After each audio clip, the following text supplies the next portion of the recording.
Now at 6:33, a Chesapeake man says he is in prison for a crime he did not commit. Brian Faulcon has spent nearly a decade trying to prove he is not the one who robbed a pizza delivery woman in 2012. And now he is hoping DNA evidence in this case will get the governor's attention and lead to a pardon. Now, I dug into the details of this case, going through nearly a decade of court records, and here's what we found in this News 3 investigation. Brian Faulcon was a junior varsity basketball coach back in 2012. He ran his own car detailing business too, so his arrest for the robbery of a pizza delivery woman took people by surprise. Here I am incarcerated for a crime that I didn't commit. We combed through the evidence, and court records reveal DNA does not connect Faulcon to the crime, even though the victim said, "I know this is the man that robbed me." Faulcon's former attorney, James Broccoletti. I think in her heart she firmly believes Brian committed the offense, but that doesn't mean he did it. Brandon Smith says he can't believe his friend is behind bars either. It's like the worst feeling. It's like being buried alive almost, like you just stuck. He knows the feeling. Smith and Faulcon were both arrested for robbing the woman. You'll soon learn why Smith is free and Faulcon's in prison. It all goes back to 8:20 p.m. on January 23rd, 2012. Two unmasked men robbed a Papa John's pizza delivery woman in the Merchant Square Apartments parking lot. Chesapeake 911. We got a hold of the 911 call. The victim told dispatchers one of the robbers stood back while the other one had a silver gun, made her lie on the ground face up, and grabbed $14 from her pocket. Police later found this black Glock on the floorboard of Faulcon's car the night of the robbery, a gun Faulcon legally owned. I know I didn't commit any crimes with the gun, so I didn't even think about, trying to conceal or hide the gun. The gun was sitting in my car in plain view. The night of the robbery, police never found the $14 stolen from the victim, but they did find a male's DNA in her pants pockets. It wasn't Faulcon's, it wasn't Smith's, and it wasn't anyone the victim knew. I automatically assumed that was it. Like I should have been, charges should have been dropped. So what led police to Faulcon and Smith in the first place? Hey, ma'am, can you tell me exactly what happened?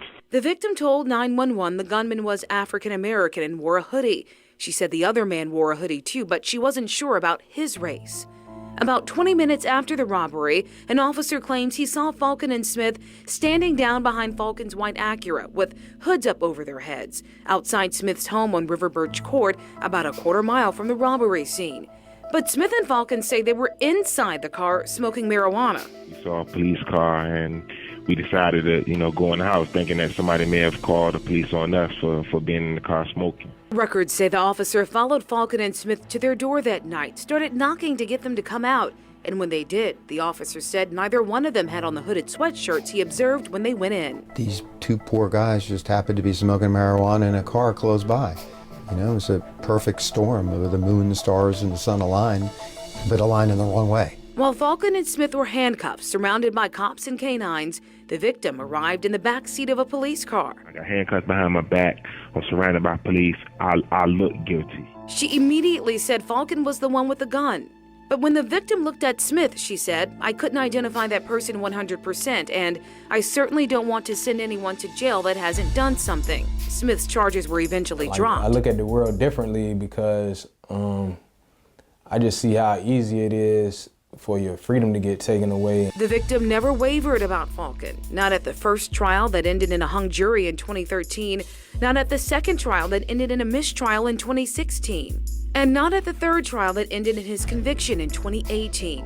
A judge sentenced him to serve more than 5 years in prison, time he says he spends praying for the victim and his exoneration. I pray for her every night. I'm sorry she had to endure what she endured, but, it was not me. Now, we did reach out to the victim, but she did not want to comment on our investigation. Now, the DNA evidence, the silver gun versus the black gun, the jury was aware of all of this and still convicted Faulcon. All of his appeals have been denied. His only options now are a pardon from Governor Northam before he ends his term in January, or an appeal to the United States Supreme Court.